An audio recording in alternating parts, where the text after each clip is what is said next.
जादू का गुलाब। एक बार की बात है, एक खूबसूरत घाटी में जादू नाम की एक परी खुशी से रहती थी। उसका जादू इस घाटी को हरा भरा और खुशहाल रखता था, फूलों को खिलाता था और पक्षियों को गाता था। लेकिन एक दिन दूर से एक काला बादल दिखाई दिया। इसके अंदर से अंधकार की नगरी से आई एक क्रूर परी झुलमा निकली।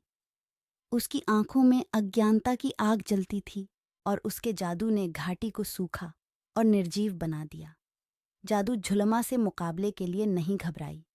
उसने जादू का एक खूबसूरत गुलाब उत्पन्न किया, जिसके पंखुड़ियों में उम्मीद की रोशनी और ताजगी की खुशबू भरी थी। गुलाब हाथ में थामे जादू घाटी के हर कोने में गई। गुलाब की पंखुड़ियों को छूकर जमीन को संजीवनी देती गई।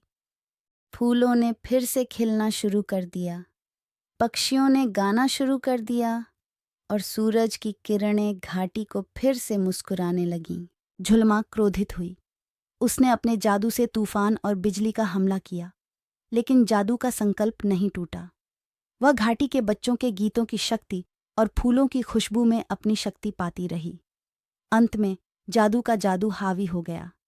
गुलाब की रोशनी झुलमा की तारीकी को भगा देती, जिससे वह चीखती हुई भाग गई। घाटी एक बार फिर खुशियों से गूंज उठी और जादू सबकी हीरो बन गई।